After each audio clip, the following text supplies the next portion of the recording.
মন হইলে দেয়, মন হইলে। আমগো বাইত কোরবানি হয়েছে, আমরা আমনগো ঘরে হ্যাঁ ঘরে কোরবানি হয়েছে শেষ। অথচ 4 ফুট 3 ফুট 3 ফুটে ইনকাম করে। দুইজন ঢাকা থাকে, দুইজন বিদেশ থাকে, বুঝেন নাই কথাটা? সবাই কেউ 20,000 কেউ 10,000 করে টাকা দিছে। এবার ঘরের মধ্যে দুজনের নামে, হয় মার নামে নয় বাপের নামে নয়, তারা দুজনের নামে কোরবানি দিয়ে দিছে। হ্যাঁ এই তো কোরবানি হয়েছে তো আমগো ঘরে। এটা নি কোরবানির বিধান। কোরবানি বুঝি এই 4 ফুটের ইনকাম মিলাইয়া বাপের নামে কোরবানি দেওয়া, এটারে নি কয় কোরবানি। তো আপনার নামে যে কোরবানি দিলেন এটা তো কোরবানি হয়েছে আপনার, তো তার উপরে যে কোরবানি ওয়াজিব, তো এটা ওইটা কি, ওইটা কে আদায় করবে? বুঝেন নাই কথাটা? প্রবাসী ছেলেটার কাছে তার উপরে তো কোরবানি ওয়াজিব হয়, তো তার কোরবানি কই? বুঝেন নাই আমার কথাটা? বাবা মার নামে কোরবানি দিছে, বাবা মার পক্ষ থেকে ওনা করে টাকা পাঠাইছে, ভালো কথা। টাকা তো সে সারা বছরেই পাঠায়, তো তুমি তোমার মা বাপের দিছো, তো তুমি দিবা না? মা বাবার হক হিসাবে তুমি মা বাবার খেদমত হিসাবে দিছো, তো তোমার কোরবানির টাকা কই? এই 30,000 দিয়ে দিছি, এডি মিলাইয়া দেন জবাই। আরে আমরা ঘরে কোরবানি হইলে তো আমরা ঘরে বেডিতে একজন বাচ্চা উগা, কে খাইবে এত গোস্ত হুদা নষ্ট করে? কে খায় গোস্ত? গরুর গোস্ত খায় কয়জনে? এটার নাম নি কোরবানি। গরুর গোস্ত খায় কয়জনে? এই কথা চিন্তা করে নি আপনি কোরবানি দিলেন। এটা ইবাদত, এটা কি গোস্ত খাওয়া? এটা শরীয়তের আমল না। রাসূলুল্লাহ সাল্লাল্লাহু আলাইহি সাল্লাম বলছেন, যার উপরে কোরবানি ওয়াজিব অথচ সে কোরবানি করলো না, আল্লাহর কসম নবী বলছে সে যেন মুসলমানের ঈদগাহে না আসে, সে যেন মুসলমানদের সাথে নামাজ পড়তে না আসে। নিষেধ করছে, ফালা ইয়াকরাবান্না মুসাল্লানা। লক্ষ লক্ষ মহিলার উপরে কোরবানি ওয়াজিব। লাখ লাখ বর্তমান সময়ের 99% মহিলার উপরে কোরবানি ওয়াজিব। খবরও নেই, ওই ফিতরা দিছে 70 টাকা, বেডিরে বুঝাই দিছে তোমার নামে ফিতরা দিছি। একের জোরে আইয়া কইছে, চিন্তা করো না, দিছি তোমার নাম, তোমার বেহেস্তের বুঝ করে দিছি 70 টাকা দিয়া। আল্লাহর রহমতে বেহেস্ত আশা করি হয়ে যাবে। বেহেস্তের দাম দিছে 70 টাকা,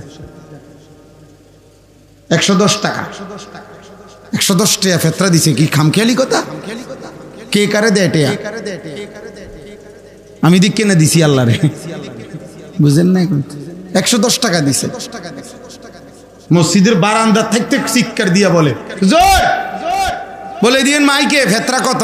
110। বুঝেন না? মাইক কি পুরা গ্রাম চুক্তি, মাইক না মাইলেও তো 6 জনের আইব সর্বোচ্চ 660 টাকা।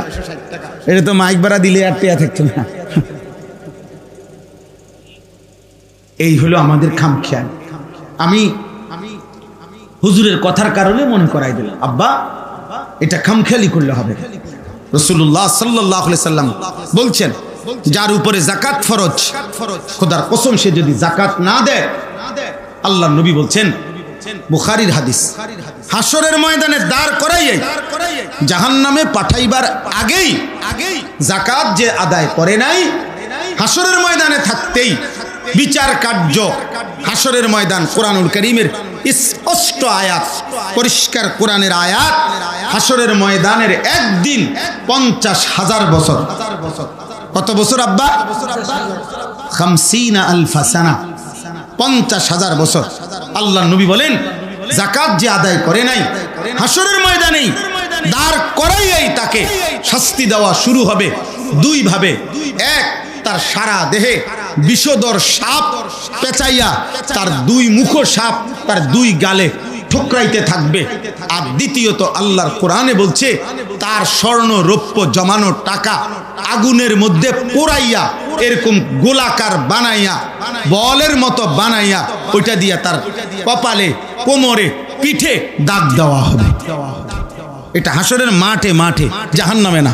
জাহান্নামের ফিডা ফরে। জাহান্নামের আযাব পরে,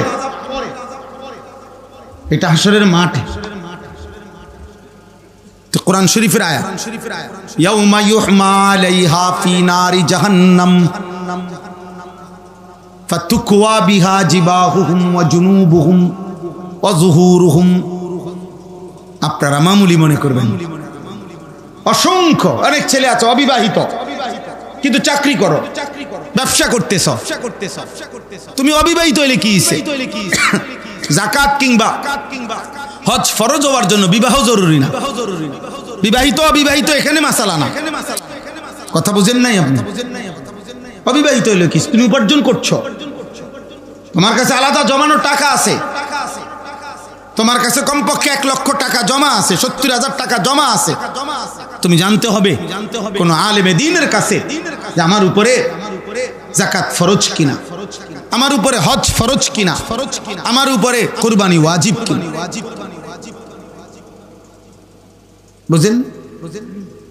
ঈদের দিনে, কুরবানির ঈদের দিন ভোরবেলা 10ই জিলহজ 52.5 ভরি রূপার দাম সমপরিমাণ টাকা যার কাছে অতিরিক্ত আছে, তার উপরেই কুরবানি ওয়াজিব।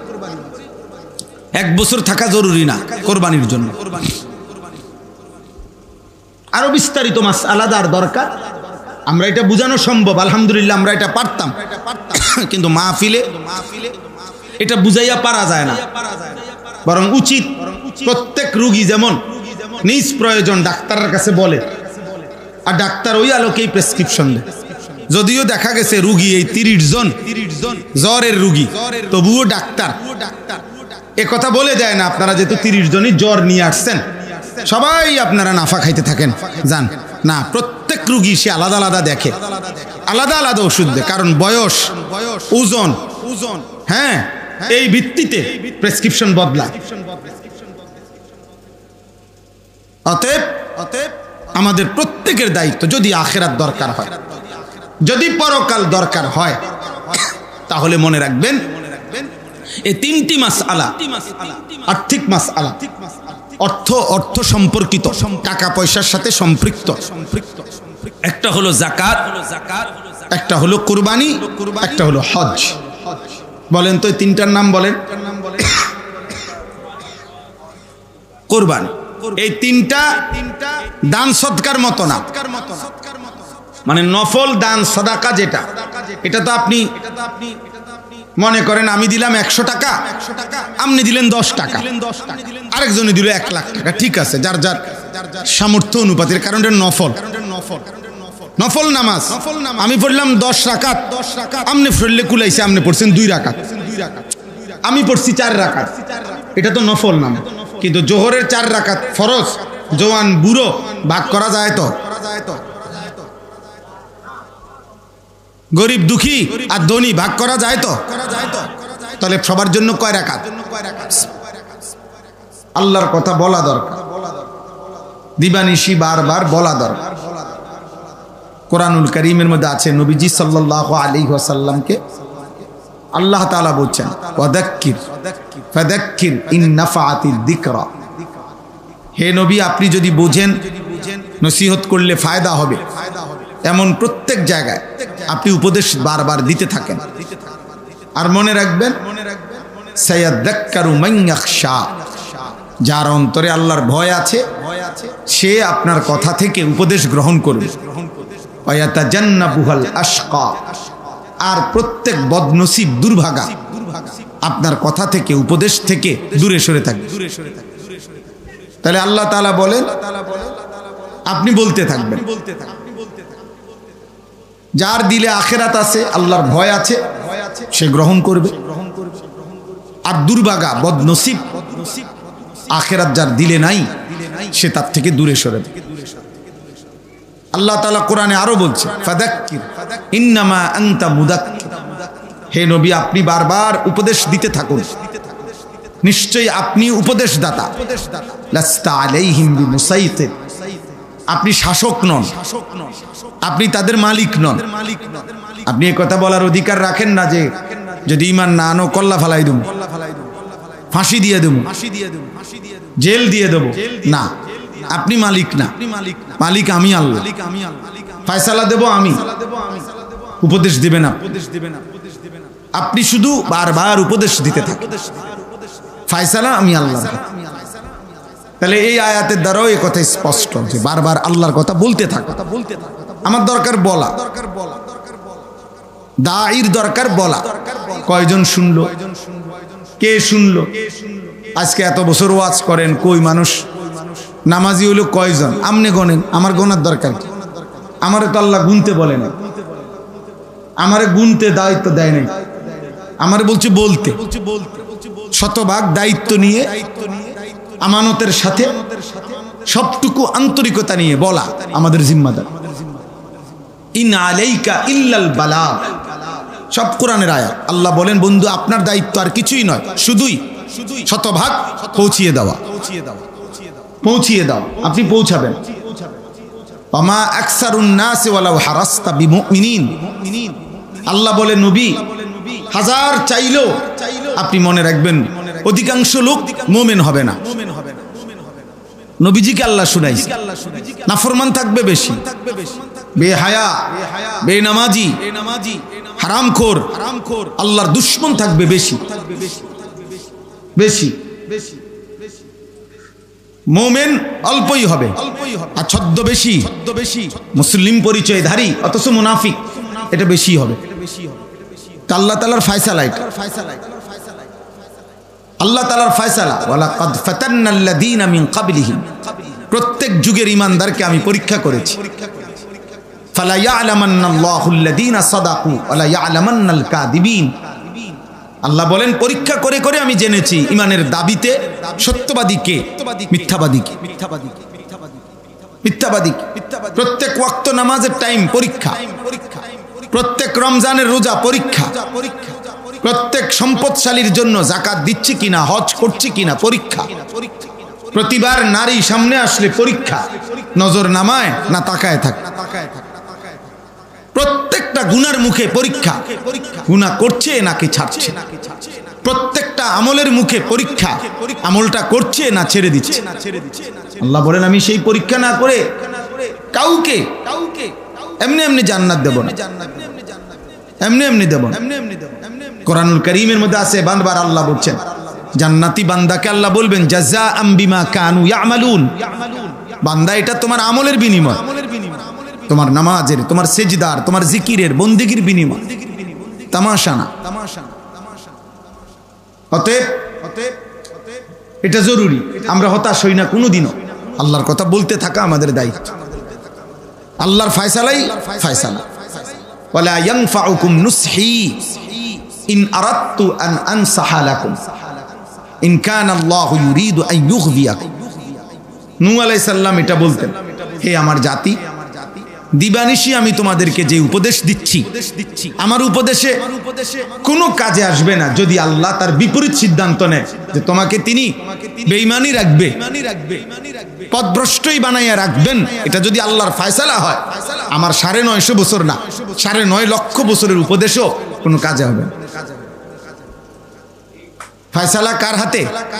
আল্লাহ তাআলার হাতে, আল্লাহ তাআলার হাতে। হ্যাঁ, অনেক মানুষ আছে দেখবেন কয় হুজুররা ওয়াজ তো করতে আছে ডেইলি, কই নামাজি কই না, তো এই জন্য আপনি বুদ্ধি দেন যে ছেড়ে দিত, বন্ধ করে দিত। আপনার বুদ্ধি দেন এটা, বুদ্ধি দেন এটা, বুদ্ধি দেন এটা। সবাই আপনার মতো বইবে সাদওয়ানে বিড়ি খাক, বলেন বলেন, সবাই আপনার সাথে বসে বিড়ি খাক, যেহেতু কেউ নামাজি হচ্ছে না তো বন্ধ করে দেই, এটা নিয়ে দায়িত্ব। আর নামাজি হচ্ছে না আপনাকে কে বলছে? কে বলছে পরিবর্তন হচ্ছে? প্রতিদিন পরিবর্তন, প্রত্যেক দিন। খোদার কসম, এই বাংলাদেশেও প্রতিদিন আমাদের মুসলিম কিশোর, যুবক, নওজোয়ান ছেলে হাজারো প্রতিদিন ১ জন, ১০ জন, ২ জন, ৪ জন আল্লাহর দিকে ফিরছে।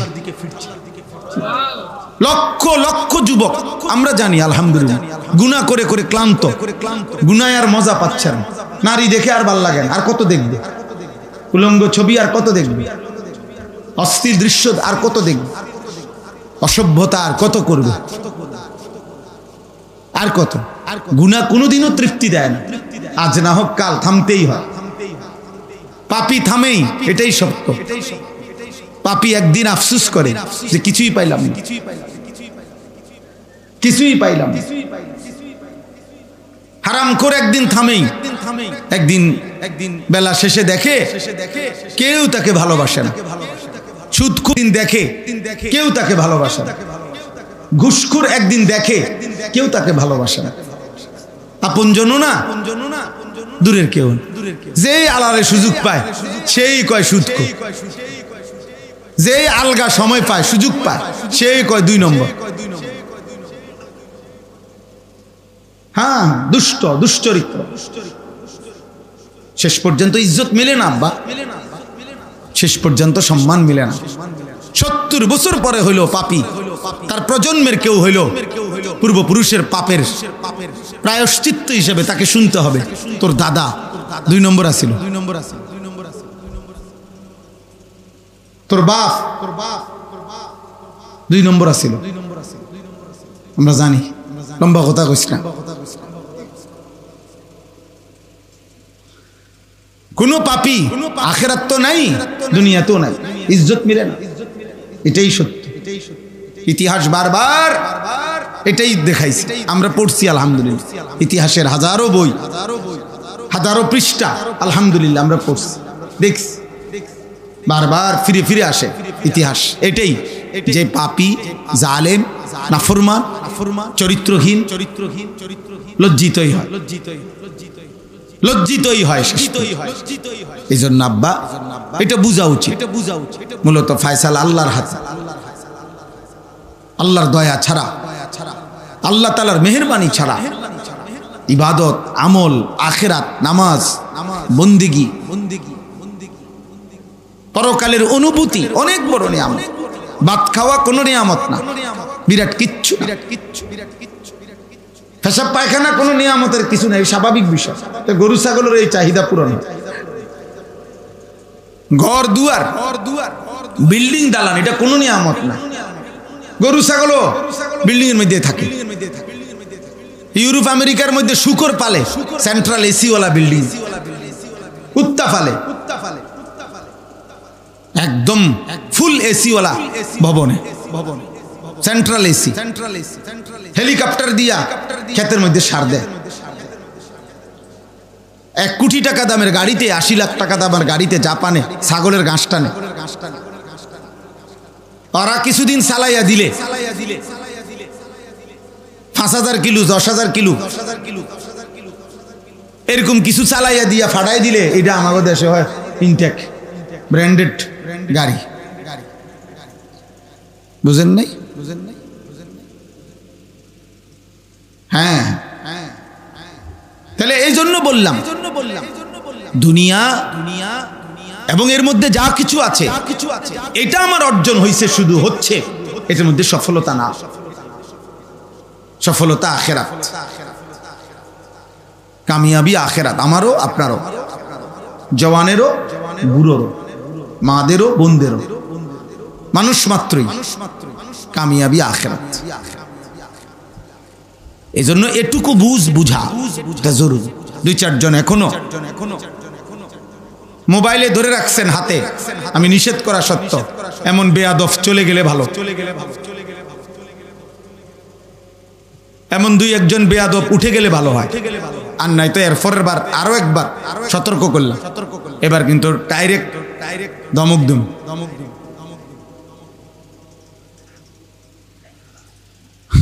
এজন্য ভাই এটা জরুরি, অনুভূতি চাই।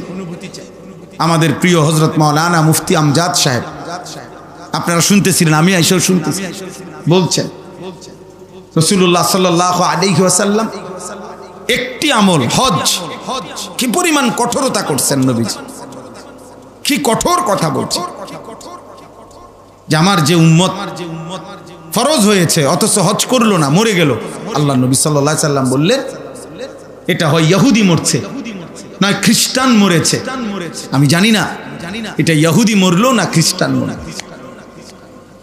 মানে এনে কিন্তু এভাবে বলে নাই যে এটা কি মুসলমান মরছে না ইহুদি মরছে, এটা বলে নাই।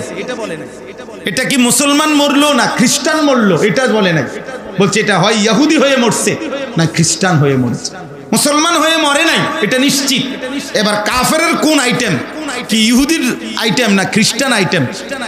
নবীজি বলেন এটা আল্লাহ পাক জানে, বাকি এটা মুসলমান। কি বসে রয়েছে উনি, আমার দায়িত্ব আমি শেষ করছি হুজুর। তারা 4 জনের বিদেশ পাঠাইছে। এবার তারা যদি কোনোদিন তাকে বিবেকে কুলা ফুতেরা, তারা যদি দয়া করে টাকা দেয়, তারা যদি তাগো আব্বারে হজে ফাডায়, তাইলে যাইলাম হইলে, নাই তো আমার পক্ষে সম্ভব না। না, আমনের পক্ষে সম্ভব শুধু বন খাওয়ান। আমনের দায়িত্ব হইল শুধু সাদওয়ানে গপ মারন, লম্বা লম্বা কথা কন। এটাই আমনের শেষ জীবনের কাজ। শেষের 10 বছর শুধু আমনের সাদওয়ানের জন্য বানাইছে। আপনি বসে বসে প্রত্যেক দিন ঘরের থেকে ভাত খাইয়েই চা দোকানে বসবেন, আর এই বন বিড়ি পান সুপারি চা বিস্কিট খাবেন, টেলিভিশন দেখবেন, আর 10 গ্রামের যত বেহুদা কথা হয় বলবেন, নয় শুনবেন।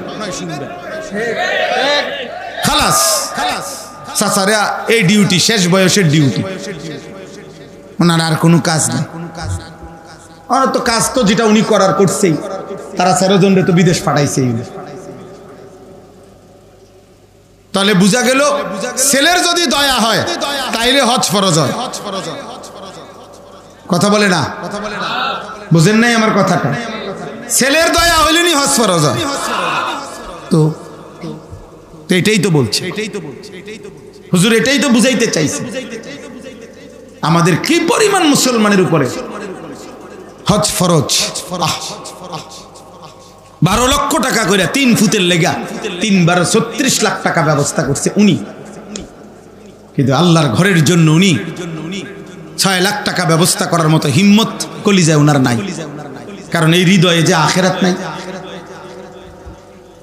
নিজের মরণের ভয় নাই, নিজের জন্য নেকির দরকার নাই। আমার ফুতের লেগে সারবো, জি ফুতের লেগে কইরা গেছি, সার্থক আমি। আহা না আব্বা, জিফুতের জন্য করা কেউ নিষেধ করে নাই, জিফুতের জন্য উপার্জন কেউ বন্ধ করে নাই, কিন্তু নিজেকে ভুলে গেলেন কেন? আপনার আখেরাত ভুলে গেলেন কেন? ভুলে গেলেন কেন? সম্পদ আছে, ও ফুতে যদি দয়া কইরা টাকা দেয় তাহলে কোরবানি দিবে।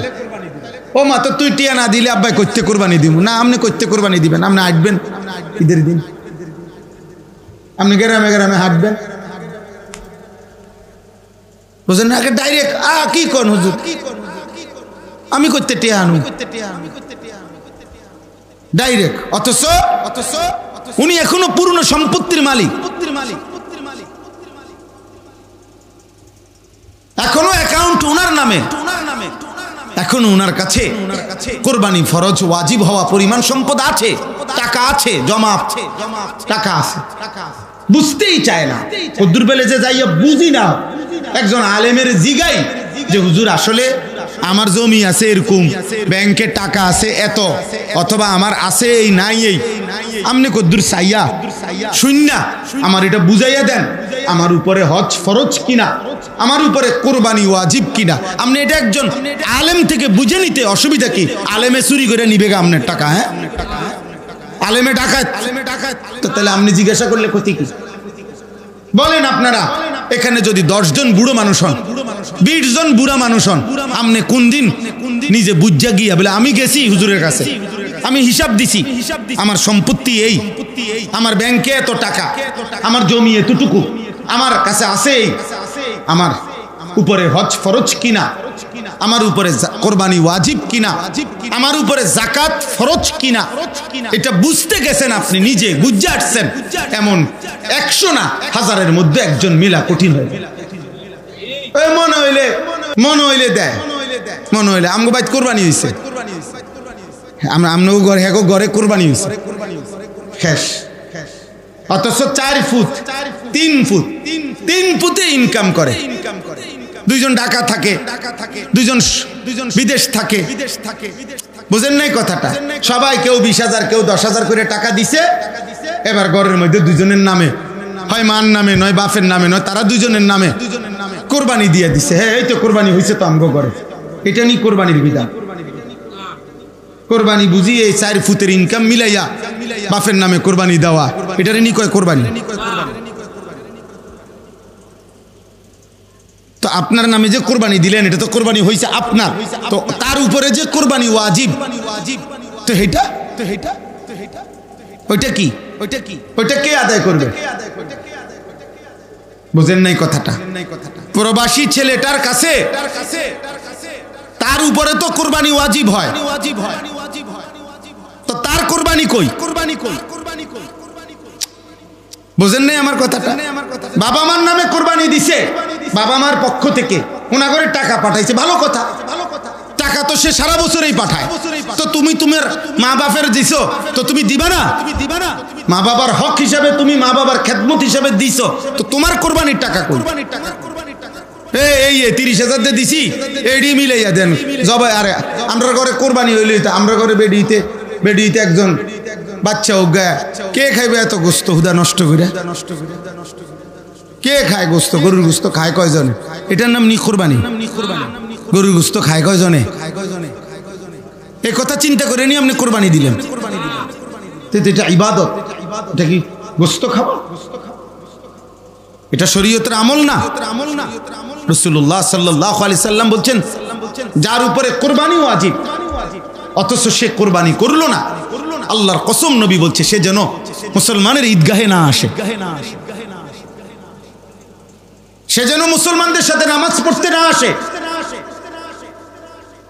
নিষেধ করছে, ফালা ইয়াকরাবান্না মুসাল্লানা। লক্ষ লক্ষ মহিলার উপরে কোরবানি ওয়াজিব, লাখ লাখ বর্তমান সময়ের 99% মহিলার উপরে কোরবানি ওয়াজিব। খবরও নেই, ওই ফিতরা দিছে 70 টাকা, বেডিরে বুঝাই দিছে তোমার নামে ফিতরা দিছি, একেবারে জোরে আইয়া কইছে চিন্তা করো না, দিছি তোমার নাম, তোমার বেহেশতের বুঝ করে দিছি 70 টাকা দিয়া আল্লাহর রহমতে বেহেশত আশা করি হয়ে যাবে। বেহেশতের দাম দিছে 70 টাকা, 110 টাকা, 110 টাকা ফিতরা দিছে। কি খামখেয়ালি কথা? কে কারে দেয় টেয়া? আমি দিক কেনে দিছি আল্লাহ রে, বুঝেন না? 110 টাকা দিছে। মসজিদের বারান্দা থেকে চিৎকার দিয়া বলে, জোর বলে দিয়েন মাইকে ফেতরা কত? 110। বুঝেন না? মাইক কি পুরা গ্রাম চুক্তি, মাইক না মাইলেও তো 6 জনের আইব সর্বোচ্চ 660 টাকা। এটা তো মাইক ভাড়া দিলে আর টেয়া থাকতো না। এই হলো আমাদের খামখেয়াল। আমি হুজুরের কথার কারণে মনে করাই দিলাম, আব্বা এটা খামখেয়ালি করলে হবে। রাসূলুল্লাহ সাল্লাল্লাহু আলাইহি সাল্লাম বলছেন, যার উপরে যাকাত ফরজ, খোদার কসম সে যদি যাকাত না দেয়, আল্লাহর নবী বলছেন, বুখারীর হাদিস, হাসরের ময়দানে দাঁড় করাইয়ে জাহান্নামে পাঠাইবার আগেই যাকাত যে আদায় করে নাই, হাসরের ময়দানে থাকতেই বিচার কার্য, হাসরের ময়দান, কোরআনুল কারীমের স্পষ্ট আয়াত, পরিষ্কার কোরআনের আয়াত, হাসরের ময়দানের একদিন 50,000 বছর। কত বছর আব্বা? 50,000 সানা, 50,000 বছর। আল্লাহ নবী বলেন, যাকাত যে আদায় করে নাই, হাসরের ময়দানেই দাঁড় করাইয়াই তাকে শাস্তি দেওয়া শুরু হবে 2 ভাবে। এক, তার সারা দেহে বিষধর সাপ পেঁচাইয়া তার 2 মুখ সাপ তার 2 গালে ঠোকরাইতে থাকবে।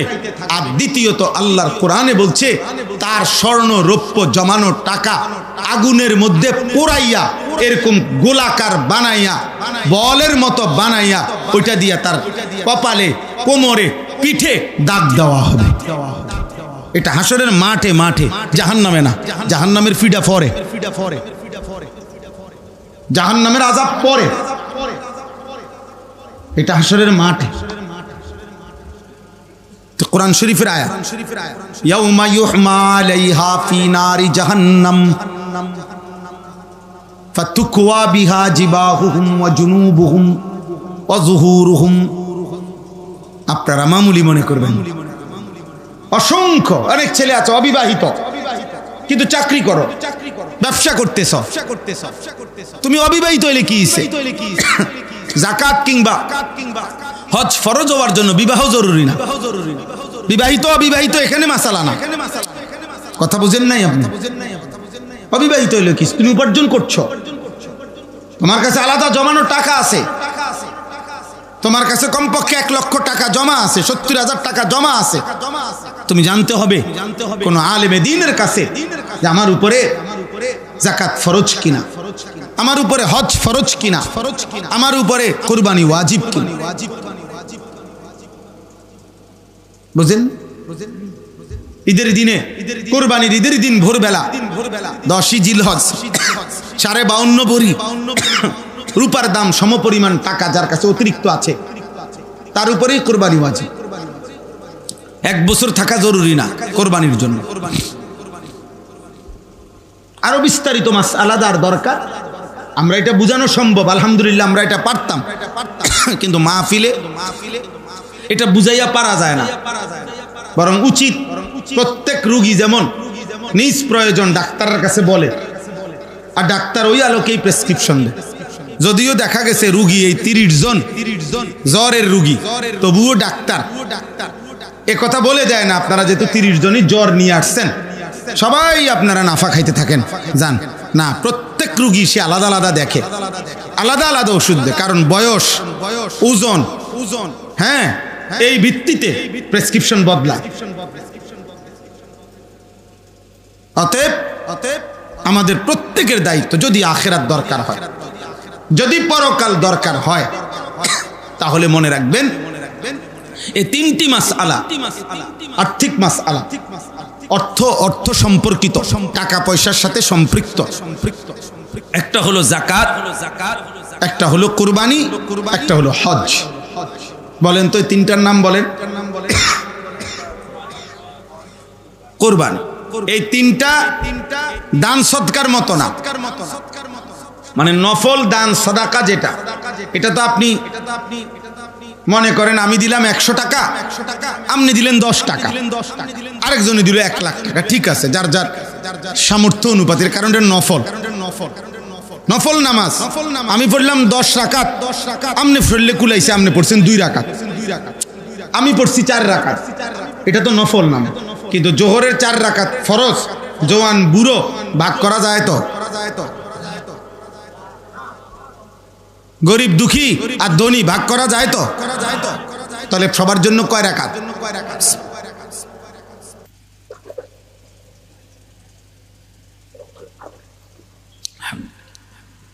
এটা বুঝছেন কিনা?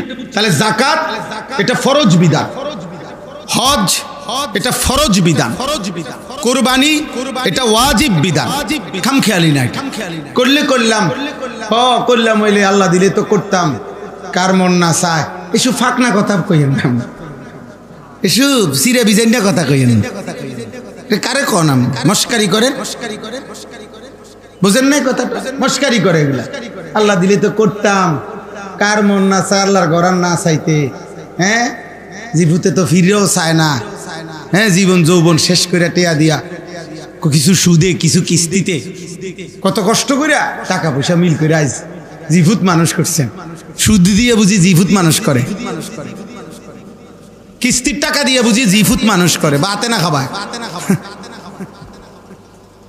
হারাম দিয়ে তো মানুষ হয় না বেটা, হারাম দিয়ে লালন পালন হইতে পারে, হারাম দিয়ে সে আবার উপার্জন শিখতে পারে, কিন্তু ইনসান হয় না। এজন্য কোন হারামখোরের সন্তান মানুষ হয় না, উপার্জনকারী প্রাণী হয়, ইকোনমিক্যাল অ্যানিমেল, অর্থনৈতিক প্রাণী হয়, যে উপার্জন করা শিখছে, আবার দুনিয়ার রোজগার আরেকটা কামাই করার পদ্ধতি, যেটা শিক্ষা দিয়া হোক শিক্ষা ছাড়া হোক, কোনো না কোনো পদ্ধতিতে রোজগার শিখছে। ইনকাম করলে মানুষ হইছে এটাকে বলে না, মানুষ আখলাককে বলে, মানুষ চরিত্রকে বলে, মানুষ সেজদাকে বলে। আল্লাহবিহীন মানুষ হয় না, সেজদাবিহীন মানুষ হয় না, বন্দিগিবিহীন মানুষ হয় না। হালাল হারামের পার্থক্য যার মধ্যে নাই, খোদার কসম সে মানুষ হয় না, ওই জিন্দিগি জানোয়ারের জিন্দিগি। ওই যে জীবনে হালাল হারাম নাই, যে জীবনে পাক নাফাক নাই, যে জীবনে জায়েজ না জায়েজ নেই। যার কাছে মদ মধু বরাবর সে মানুষ না। যার কাছে গালি সালাম বরাবর সে মানুষ না। সে মানুষ না। আপনি গালিও দেন সালামও দেন এক তালে, হ্যাঁ আপনি বাতো খান বিড়িও খান এক তালে। আপনি বউও দেখেন, টেলিভিশনে নাচ গান নর্তকীও দেখেন এক তালে। কি আপনার কাছে হালাল হারাম আলাদা না এক সমান? তো হালাল হারাম যার কাছে এক সমান সে মানুষ কেমনে? এটা তো গরু ছাগলের আখলাক। গরু ছাগলের না কোনো হালাল হারাম নাই, কুকুর বিড়ালের না কোনো হালাল হারাম নাই, মানুষের। কথা বুঝেন নাই আমার? মানুষের হালাল হারাম আছে কিনা? হালাল হারাম এগুলো মানুষের জন্য না ছাগলের জন্য? তো আপনি মানুষ না? তো আপনি মানুষ হইলে আপনি এটা মানবেন না কেন? বলেন আব্বা বলেন। ছাগলের গোশত খাওয়া হালাল না হারাম? কে হালাল করেছে? কুত্তার গোশত খাওয়া হালাল না হারাম? কে হারাম করেছে? ছাগলের সৃষ্টিকর্তা কে? কুকুরের সৃষ্টিকর্তা কে? ছাগলের গোশতগুলো দিয়েছে কে? কুকুরের গোশতগুলো দিয়েছে কে? তাহলে আল্লাহ হারাম করলে যদি কুকুরের গোশত খাই না আমরা, আল্লাহ হালাল করলে যদি ছাগলের গোশত খাই, তাহলে আল্লাহ হারাম করার পরে সুদ খান কেন? এই মুসলমান, হ্যাঁ বলে দিবেন যে এই হুজুর আর জীবনে দাওয়াত দিও না, এমন ডাকায় জওয়ান বুড়া কেউরে ছাড়ছে না, বলে দিবেন আর যাতে আয়ুন না লাগে একবারে সই। কিন্তু আপনি বলেন, আপনি তো এই কারণেই কুত্তার গোশত খান না যে আল্লাহ হারাম করছে। কথা বলেন না কেন? নালে এই পৃথিবীতে আল্লাহকে মানে না, হালাল হারাম মানে না এমন অসংখ্য বেঈমান তো কুকুরের গোশত খায়, শুকরের গোশত খায়। তাহলে আমরা খাই না কেন? আমরা আল্লাহকে মানি, আমরা আখিরাতকে মানি, আমরা হালাল হারামকে মানি। তো আমি যেহেতু মানি তো ওইটা মানবো না কেন? আমি তো মানতেই আছি, আমরা মানতেছি না আমরা, তো আমি কিছু মানবো কিছু মানবো না কেন? তোমাদের কি হলো বান্দা? আল্লাহ বলতেছে তোমরা দেখি আমার কোরআনের কিছু মানতেছ, আবার কিছু নাফরমানি করছো কেন? কিছু নাফরমানি করছো। তোমার প্রত্যেক চাহিদা পূরণের জন্য আমি তো ব্যবস্থা দিছি হালাল বৈধ। অতএব আজকে আপনাদের কাছে অনুরোধ করলাম, আব্বা জওয়ান ভাই তোমাদের কাছে অনুরোধ, প্রিয় ভাই প্রিয় বাবা, পর্দার আড়ালের মা বোন, সবার জন্য আমাদের জরুরি আখিরাত নিয়ে ভাবা। আপনি আমি যেই কোনো ভাবে আপনি বুঝেন বা না বুঝেন, খামখেয়ালি করেন আর মস্কারি করেন, টিটকারি করেন আর ইটকারি করেন, আপনি মরে যাবেন। বুঝেন কিংবা না বুঝেন, ঘুমে থাকেন কিংবা সজাগ থাকেন, অট্টালিকায় থাকেন আর কুড়ে ঘরে থাকেন, জীবনে কোনোদিন দুঃখ পান নাই আপনিও মরবেন, জীবনে কোনোদিন সুখ পান নাই আপনিও মরে যাবেন। 3 বেলা খানা খাইলেও মৃত্যু হয়, না খাইলেও মৃত্যু হয়। হ্যাঁ, সুস্থ মানুষেরও মৌত হয়, অসুস্থ মানুষেরও মৃত্যু হয়। তাহলে যে সত্য নিশ্চিত আমাকে মরতে হবে, আমি সেখান থেকে চোখ বন্ধ করলেই এটা হবে না এমন না। কেউ যদি ঝড় তুফান হইতেছে আর সে যদি চোখ বন্ধ করে কয় না কোনো ঝড় তুফান হইতেছে না, ঝড় তুফান হইতেছে না, তুমি চোখ বন্ধ করে রাখছো, বেওকুফ, তুমি চোখে না খুলবা, তুমি চোখ খুললেই তো দেখবা কি হইতেছে, তুফান হইতেছে। তাইলে আমরা প্রত্যেকে, আমাদের আল্লাহ আমাদেরকে সৃষ্টি করেছেন, আমাদের সমস্ত অঙ্গ প্রত্যঙ্গ আল্লাহ দিয়েছেন, আমাদের বিবেক, আমাদের বুদ্ধি, আমাদের বোধ, আমাদের বিবেচনা, আমাদের আকল, আমাদের দিমাগ, আমাদের চোখ, আমাদের কান, আমাদের দেহ, আমাদের অন্তর, আমাদের প্রত্যেকটা সিদ্ধান্ত নেওয়ার ক্ষমতা, নড়া চড়া হাঁটা, সব কিছু কে দিয়েছেন? তো তাকে আমি ভুলবো কেন? আর তিনি আমার কি ক্ষতি করলেন? তিনি আমার লস কি করলেন? আমি আল্লাহর নাফরমানি কেন করব? ওয়ামালিয়া লা আ'বুদুল্লাযী ফাতারানি ওয়া ইলাইহি তুরজাউন। সূরা ইয়াসিনের মধ্যে আছে একজন ঈমানদার, উনার পুরা জাতি কাফের, উনি একা মুমিন। এই একা ঈমানদার ব্যক্তি তিনি দাঁড়াইয়া সমস্ত কাফেরদের সামনে দাঁড়িয়ে বলছে, হে আমার জাতি, তোমরা আমাকে বলো তো, যিনি আমাকে সৃষ্টি করেছেন আমি কেন তার ইবাদত করব না?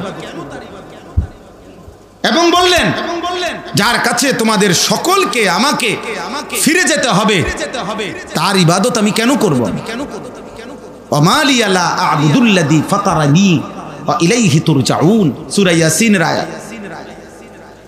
আ'আত্তাখিযু মিন দুনিহি আলিহাতান ইন ইউরিদনির রাহমানু বিদুররিন লা তুগনি আন্নী শাফাআতুহুম শাইআন ওয়া লা ইউনকিদুন। আমি যদি আল্লাহকে ছেড়ে দেই আর অন্য কাউকে ধরতে যাই, অন্য কেউ তো আমারে কখনো কোনো বিপদ বা মুসিবত থেকে এক সেকেন্ডের জন্য আমাকে তো রক্ষাও করতে পারবে না, উদ্ধারও করতে পারবে না। আমি অন্যকে ডাকবো কেন? আমি অন্যের কাছে যাব কেন? আজকে আপনারা মেনে নিচ্ছেন ঠান্ডা মাথায়, আপনারা ঘরের ব্যাপারে যত্নবান, আপনারা আপনাদের ঘর ফার্নিচার, আপনারা আপনাদের ইট বালু সিমেন্ট, আপনাদের সমস্ত আসবাবপত্রের ব্যাপারে খুব কেয়ারফুল, যেন 2 নম্বর না হয়, ভালোটা। কিন্তু নিজের স্ত্রী ছেলে মেয়ের ব্যাপারে খুব বেশি অসচেতন। ছেলেটা 1 ওয়াক্ত নামাজ পড়ে না, এই নিয়ে আপনার কোনো মাথা ব্যথা নাই, আপনার কোনো চোখের পানি নাই, আপনার কোনো আহাজারি নাই। মেয়েটা পর্দা করে না, স্ত্রী পর্দা করে না, হায় মুসলমান, এই নিয়ে আপনাদের কোনো ভাবনা নাই, কোনো ভাবনা নাই। 18 বছরের ছেলেটা একদিনও ফজরের নামাজ পড়ে না, 365 দিনে খোদার 1 বছরে বাবা মা জীবিত, এমন নিকৃষ্ট নাফরমান, এমন নিকৃষ্ট বেয়াদব, এই বেয়াদব মুসলমান মা বাবার ঘরে ঘুমাইয়া 1 বছরে কোনোদিন বলতে পারবে না 5 ওয়াক্ত নামাজ কাকে বলে। এমন হাইওয়ান, এমন পশু আপনি পালতেছেন, আর আপনি কোন সংসারের লেগে আপনি সব করছেন? কি সংসার এটা? কিসের সংসার এটা? কিসের জিফুতিটা? কিতা বলেন ইডি? আল্লাহ কোরআনুল কারীমের মধ্যে নূহ আলাইহিস সালামকে বলছে, ওনার ছেলে কেনান, বেঈমান ছেলেটা যখন ডুবে যাইতেছে, নূহ আলাইহিস সালাম আল্লাহর কাছে দোয়া করছিলেন, আল্লাহ আমার সন্তান, আমার বংশধর। কোরআনুল কারীমের মধ্যে আল্লাহ তাআলা ডাইরেক্ট নিষেধ করছে, সাবধান, ইন্নাহু লাইসা মিন আহলিক, এটা তোমার সন্তান না, ইন্নাহু আমালুন গায়রুস সালিহ, বললেন এটা বেআমল, নাফরমান। ফালা তাসআলনি, বলছেন হে নূহ, এমন নাফরমান সন্তানের জন্য তুমি আমার কাছে কিছু চেয়েও না। হাত তুলো না, হাত নামাও। নূহ আলাইহিস সালাম হাত নামায় ফেলছে। কোরআনের আয়াত সূরা হুদের মধ্যে আছে, আল্লাহ বলছে হাত নামাও নূহ, এমন নাফরমান সন্তানের জন্য আমার কাছে হাত তুলো না। বলে কিভাবে মেনে নিলাম আমরা? কিভাবে মেনে নিলাম?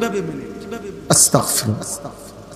আজ আমরা আপনাদেরকে বুঝাইতে চাই, মাদ্রাসা শুধু কেবল একটি শিক্ষা প্রতিষ্ঠান না, মাদ্রাসা জীবন শিখায়, মাদ্রাসা আখিরাত শিখায়, মাদ্রাসা গন্তব্য চিনায়, মঞ্জিল চিনায়। আমাদের প্রত্যেকের গন্তব্য চাকরি জীবন না। আমরা ভাগ করে নিছি নিজের জীবন, প্রথম কিছুদিন পড়ালেখা, কিছুদিন উপার্জন, কিছুদিন রিটায়ার্ড পারসন, শেষ, এর মধ্যে একদিন মৃত্যু। মানে জীবনকেই 3টা ভাগ করে নিছি। কয়দিন পড়ালেখা করলাম, কয়দিন উপার্জন করলাম, এবার কয়দিন জিফুত নাতি নাতনি নিয়া আমি একটু বিশ্রামে আছি। এখন ছেলে পেলের আল্লাহর রহমতে লাইন ফাইন হয়েছে, ওরাই এখন হুজুর কামাই রোজগারি করে। আমি 3 বেলা ভাত খাই, বিকাল বেলা আপেল খাই, মালটা খাই, মাগরিবের পরে 1 গ্লাস দুধ খাই, আর শরীরে যে দুর্কুলায় গপসপ মারি। এই আল্লাহর আপনাকে দোয়ায় ভালো আছে, ন ভালো হইতো আপনি, মাশাআল্লাহ, আপেল খাইতেছেন, মালটা খাইতেছেন। চাচা আপনি ভালো না তো ভালো কে? বুঝেন, যে আপেল খায় সেই তো কামিয়াব, শেষ বয়সে যে মালটা খায় সেই তো কামিয়াব। তাহলে এই জীবন শেষ, হায়াত মিলাই লাইলেন, আখিরাত, কবর, হাসরের মাঠ, পরকাল। আল্লাহ আমাদেরকে বুঝ দান করেন, ভাবতে শিখেন, খামখেয়ালি করেন। খামখেয়ালি করে। আল্লাহ বলছে পৃথিবী আমি এমনিই দিলাম, তোমারই দিলাম বান্দা, তুমি সবটা পৃথিবী ভোগ করো, যেখানে পারো যাও, কোনো মানা নাই, যেখানেই যাবা আমার রিজিক আছে। দেশে থাকো কোনো মানা নাই, বিদেশ যাইবা কোনো মানা নাই, বিদেশ যাওয়া হারাম কথা বলে না, বিদেশ যাওয়া মাকরু না না না। হুয়াল্লাযী জাআলা লাকুমুল আরদা দালুলা, আল্লাহই গোটা জমিন তোমাদের অধীন করে দিয়েছেন। ফামশু ফি মানাকিবিহা, এই যে সূরাত আছে, আল্লাহ বলে তোমরা আল্লাহর জমিনের যেখানে মন চায় সেখানেই যাও, কোনো সমস্যা নাই। আকুলু মির রিজকি, আল্লাহ বলে আল্লাহর রিজিক তালাশ করো, বক্ষণ করো, সবখানেই রিজিক পাইবা, আমি সব জায়গায় রাখছি, সব জায়গায়। শুধু বান্দা দেশে থাকো আর বিদেশ থাকো, গ্রামে থাকো আর শহরে থাকো, ব্যবসা করো কিংবা চাকরি করো, আয় করো আর উপার্জন করো, কোনো মানা নাই। ঘর করো, সংসার করো, বাজার করো, ব্যবসা করো, বিল্ডিং করো, ছেলে মেয়ে বউ বাচ্চার সংসার করো, কোনো মানা নাই। শুধু বান্দা মনে রেখো ওয়া ইলাইহিন নুশুর, আমি আল্লাহর কাছে ফিরতে হবে, এই কথাটুকু শুধু মনে রেখো। আমার আর কোনো আপত্তি নাই, তুমি বাদ 3 প্লেট না 10 প্লেট খাইলেও আমি মানা করবো না, খাইবা না, এটা তোমার জন্যই তো দিছি আমি। বুঝেন নাই আমার কথাটা? তোমাকে তো আমি নিষেধ করি নাই, আমি তো বলি নাই তোমাকে বান্দা, বাধা দিচ্ছি না, তো খাও ভোগ করো, দুনিয়া তোমার জন্য, কিন্তু তুমি আমার কথা মনে রেখো, আমার কাছে আসতে হবে, আমারে ভুলবা কেন? সারে দুনিয়া তেরে লিয়ে, তু সিরফ মেরে লিয়ে, তাম দুনিয়া তোমার জন্য, তুমি শুধু আমার জন্য। আমি শুধু তোমার সেজদা চাই, আমি তোমার গোলামি চাই, গোটা পৃথিবী আমি তোমাকে দিলাম, যাও নাও। ওয়াসাখখারা লাকুম মা ফিস সামাওয়াতি ওয়াল আরদ, আল্লাহ তাআলা বলেন আসমান ও জমিনের সব আমি তোমাদের অধীন করে দিয়েছি। আওয়ালাম ইয়ারাউ ইলাত তাইরি ফাওকাহুম সাফাতি ওয়া ইয়াকবিদ, আল্লাহ বলে আমার কুদরত দেখবা বান্দা, দেখবা আমি তোমারে দেখাই, তোমার মাথার উপরে যেই পাখিটা ওড়ে ওর দিকে দেখো, একটা নজর ওই পাখিটাকে দেখো, এই শূন্য বাতাসে এই পাখিটা একবার ডানা বিস্তার করে ওড়ে, আবার এই শূন্য বাতাসেই একবার ডানা বন্ধ করে গুটাইয়া স্থির হয়ে থাকে। সাফাতি ওয়া ইয়াকবিদ, আল্লাহ বলে এটা আমি করি। মা ইউমসিকুহুন্না ইল্লার রহমান, আমি আল্লাহ ছাড়া এই পাখিকে শূন্যে এইভাবে ভাসমান রাখা অন্য কারো পক্ষে সম্ভব না। সুবহানাল্লাহ, কে মালিক? আল্লাহ বলেন ওই পরিমাণ একটা পাখির ওজন যদি হয় আধা কেজি, তুমি আধা কেজি ওজনের একটা মাটির ঢিলা উপরে মারো তো দেখো এটা স্থির থাকেনি, তো পাখিটা থাকে কেন? আমি রাখি, আমি রাখি, আমি রাখি। 40,000 ফিট উচ্চতায়, 36,000 ফিট উচ্চতায় বিমানটা ওড়ে, 600 জন যাত্রী, প্রত্যেকের 2টা করে লাগেজ, কি পরিমাণ ফুয়েল, 6,000 কিলোমিটার, 7,000 কিলোমিটার পথ যাবে সেটা শূন্যে, কত বেশি পরিমাণ তেল এটার ভিতরে আছে, কত কিছু যন্ত্রপাতি, ওজন, ভার, বিমানটার ওজন কত, তেলের ওজন কত, মালগুলার ওজন কত, মানুষটির ওজন কত। আয় করিম, এই বিশাল ওজনের এই বিমানটা 6,000 কিলোমিটার একসাথে উড়ে যাচ্ছে, মাঝখানে কোথাও ব্রেক দেয় না। আল্লাহ তাআলা বলে এটা আমি করি।